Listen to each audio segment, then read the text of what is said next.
उज्जैन ये सिर्फ मध्य प्रदेश की एक छोटी सी सिटी ही नहीं, बल्कि भावना और आस्था है करोड़ों हिंदुस्तानियों की।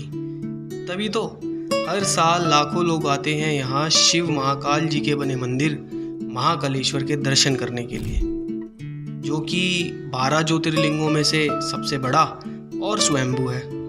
और आज की इस वीडियो में मैं आपको ले जाने वाला हूँ उसी मंदिर के दर्शन करवाने के लिए। So without any further delay, let's get started.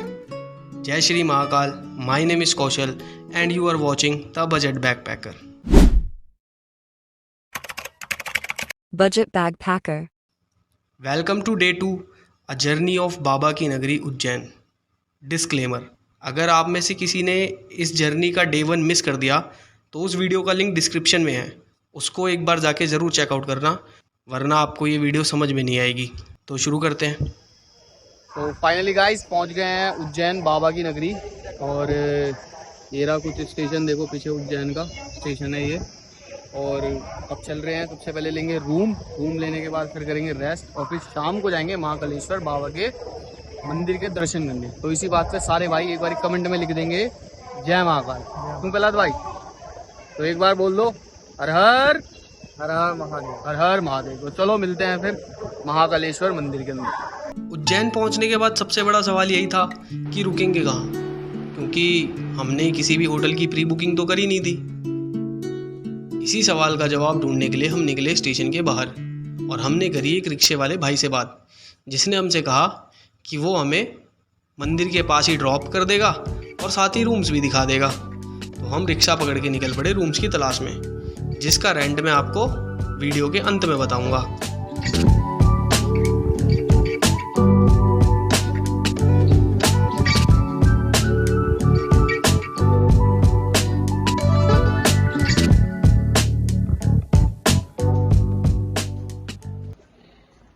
भाइयों रूम ले लिया है, अब आपको एक बार रूम चेकआउट कराता हूँ कैसा है। तो ये हमारे प्रहलाद भाई देखो अभी से फैल गए हैं। और प्रहलाद भाई कितने की चंटी लग गई रूम में? 700 रुपए की भट्टा काट गया भाई इसी के अंदर ये देखो अटैच बाथरूम है। और ये भाई हमने होम स्टे लिया है, बिकॉज होटल्स थोड़ा सा हमें कॉस्टली लगे, और दूसरा फिर हम 2 ही बंदे थे, हमें रुकना भी नहीं है रूम के अंदर, तो इस वजह से हमने कुछ इस तरीके का रूम। बाकी रूम भी अच्छा ही है, बढ़िया है 700 रुपए के हिसाब से। क्यों प्रहलाद भाई? रूम लेने के बाद सबसे पहले करा हमने rest, because overnight journal coach में ट्रैवल करने के बाद हम बहुत थक चुके थे। रेस्ट करने के बाद हम निकले रामघाट।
भाइयों टू बी वेरी ऑनेस्ट, जब स्टार्टिंग में जर्नी शुरू करी थी और ट्रेन में बैठे थे जनरल डिब्बे में, तो ऐसा लग रहा था वर्थ इट हुआ है नहीं, पर लेकिन बाबा की नगरी में तो हर चीज़ वर्थ इट होता है।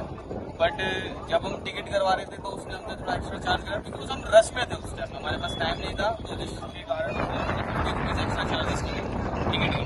बट हमें थोड़ा रिग्रेट हो रहा था उस चीज़ का। बट लेकिन अब जो व्यू मैं आपको दिखाने वाला हूँ उसको देख के शायद आपको इस चीज़ का रिग्रेट ना हो। प्रहलाद भाई एक बारी कैमरा टर्न कर दो।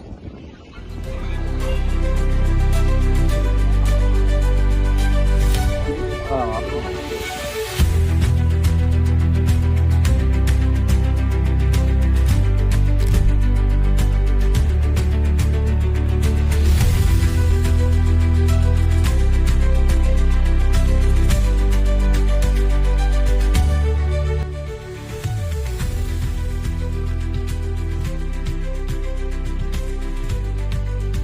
जब 800 किलोमीटर दिल्ली से ट्रैवल करके उज्जैन आए और शिप्रा मैया में एक डुबकी नहीं लगाई तो क्या ही किया। स्नान करने के बाद हमें वहाँ के निवासियों से पता चला कि राम घाट पे बहुत भव्य आरती होती है, पर उसमें अभी थोड़ा समय था, इसलिए हम निकले श्री हरसिद्धि माता के मंदिर, जो कि राम घाट से सिर्फ वॉकिंग डिस्टेंस पे है।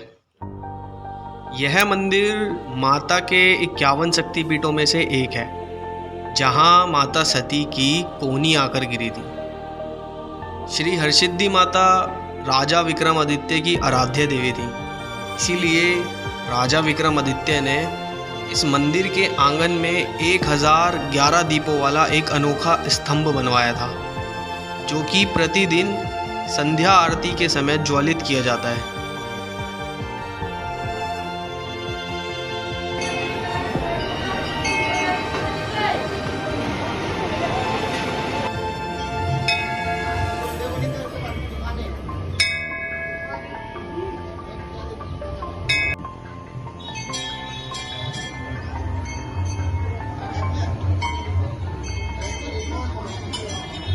पर अभी आरती में थोड़ा समय था, इसीलिए हम दर्शन करने के बाद सीधा पहुँचे रामघाट, क्योंकि वहाँ पर आरती शुरू होने वाली थी।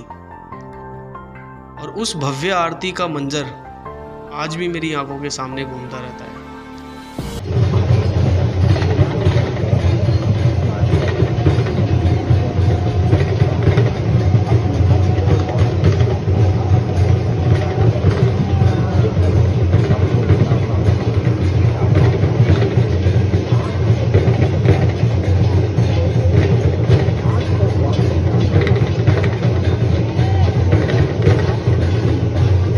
आरती समाप्त होने के बाद हम निकले बाबा महाकालेश्वर मंदिर, और रास्ते में ही हरसिद्धि माता का मंदिर भी था, जहां इस बार आरती हो रही थी।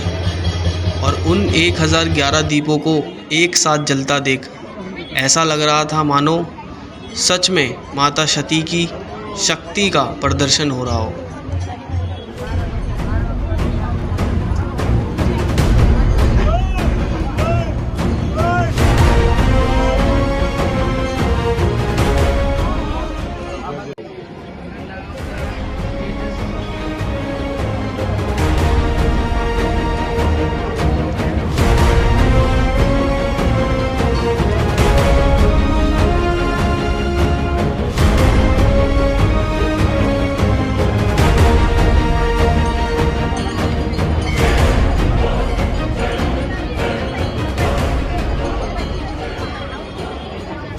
देन फाइनली हम पहुँचे महाकालेश्वर मंदिर बाबा के दर्शन करने।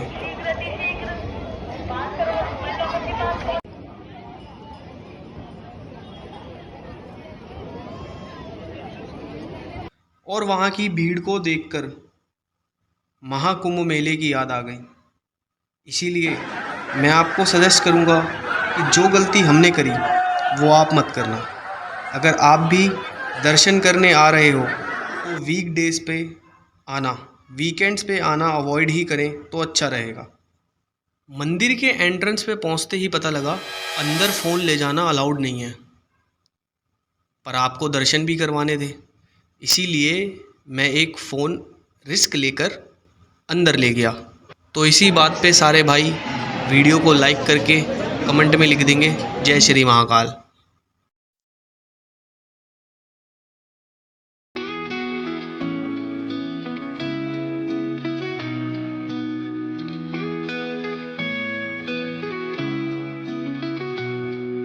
उज्जैन की गलियों में गूंजे तेरा नाम, हर धड़कन बोले महाकाल का काम। त्रिपुरारी तू भूतों का स्वामी, तेरे दर पे झुके राजा हो या फकीरी। गहरी है तेरी तांडव की चाल, सारा ब्रह्मांड झुके जब बोले महाकाल। भस्म आरती चढ़े भक्ति की ज्वाला, यहाँ हर भक्त बोले भोले बाबा हर हर महादेव। उज्जैनी पुकारे जय महाकाल देव, त्रिशूल वाला डमरू वाला, कालों का भी काल है तू ही आला, तू ही आला।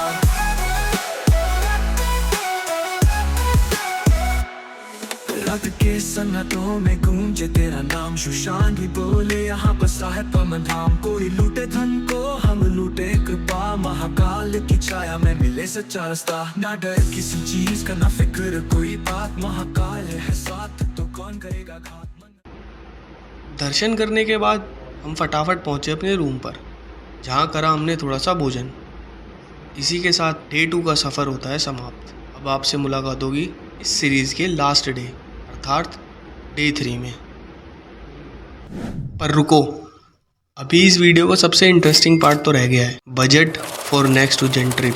तो सबसे पहले हम पहुंचे नई दिल्ली रेलवे स्टेशन पे, जहां से हमने उज्जैन के लिए टिकट ली, जो हमें 240 रुपये की पड़ी। उज्जैन पहुंचने के बाद हमने होटल जाने के लिए लिया रिक्शा, जो कि हमें पड़ा 20 रुपये पर पर्सन। अब वहाँ पे रुकने के लिए आपके पास बहुत सारे ऑप्शंस अवेलेबल हैं, जैसे कि dharamshala, home stay, guest house, hotel. You can choose any of them according to your budget.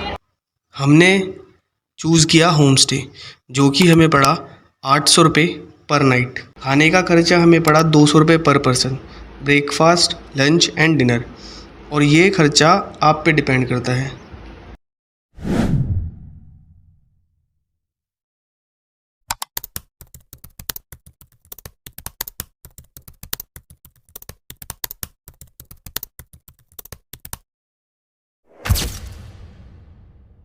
पर मैंने तो आपको 2000 रुपये बोला था, लेकिन ये तो सिर्फ 1500 में ही हो गया, क्योंकि अभी रुको, एक ट्विस्ट अभी बाकी है, जो कि आपको नेक्स्ट वीडियो में पता चलेगा। Till then do subscribe the channel and press the bell icon.